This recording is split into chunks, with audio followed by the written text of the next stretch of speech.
Ilikuwaje mzee wakakudm na Alikiba lakini pia Diamond Platnumz, A-list artist ya Watanzania wakakudm? Kabisa. Yani nisimulie scenario jinsi ilivyokuwa. Cha kwanza kabisa alianza kama mkubwa Diamond Platnumz. Umeona, alianza nakumbuka ilikuwa 2022.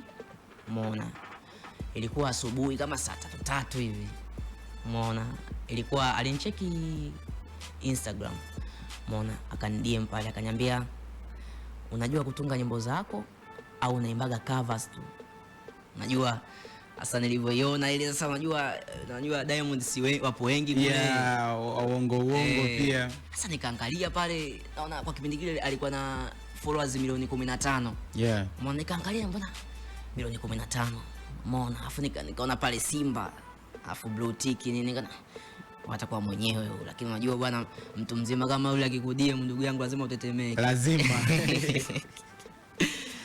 Isende nilitetemeka sana, kasema naota unajua hadi.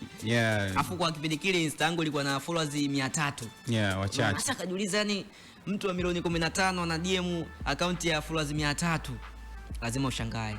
Nilishtuka, nikamwambia najua kutunga nyimbo zangu, lakini hata hivyo naimbaga cover tu. Akaniambia, kati ya ulizoposti ambazo nilikuwa, kwa sababu sikuwa naimbaga cover tu, akaniambia kati ya ulizoposti uliotunga mwenyewe ni ipi? Nikamwambia ni moja tu brother. Umeona, basi nakumbuka alishia pale tu, hatukuendelea. Umeona, hatukuendelea, lakini alishia tu pale text zetu mbili. Lakini mimi mpaka ananidm brother Mondi, mimi naamini ameona kitu kikubwa sana ndani yangu. Sure.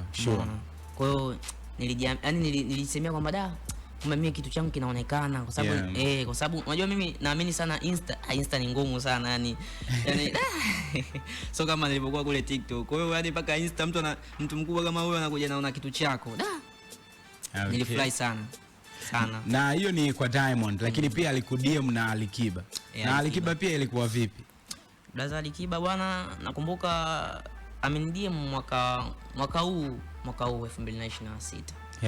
Mwanzoni tu pale mwezi wa kwanza nakumbuka. Alinidim, aliniambia tu upo vizuri, unaishi wapi? Umeona? Sasa nakumbuka alinidim saa 7 usiku. Umeona? Sasa mimi muda huo unajua tena MB zetu za mchongo, nilikuwa sina MB. Umeona? Sasa tu ikatokea tu kasema unajua mimi ni napenda sana kucheza games hizi. Umeona, za mobile. Kwa hiyo nikasema full sijaingia kwenye game, ngoja tu niweke bando kwanza hapo, kwa sababu nilikuwa na kama 500 kwenye simu, ngoja nijiunge niweke bando. Na ikabando, naangalia kwa juu pale ambao notification nakuta mwamba pale King Alikiba. Na wewe ukajiuliza ni mwenyewe ama ni aje? Lazima nijiulize, unajua bwana hizi, unajua michezo afu mtu mkubwa. Unaona, kwa hiyo nikasema ngoja bwana niingie. Hata game lenyewe nikaleka pembeni, kwa nini niingie. Nikaingia bwana, nikamkuta ni yeye Blaza King Kiba. Basi nikaangalia pale, nikaona nimechelewa tena kujibu, nikamjibu tu Blaza naishi Mburati tu kaka. Unajua tena nikaa nasubiria tena anaweza kaipo online. Kwa sababu nikaangalia time yenyewe aloncheki saa 7, mimi nakuja kujibu saa 9. Kuna yani nimepishana gala mshahara hapo.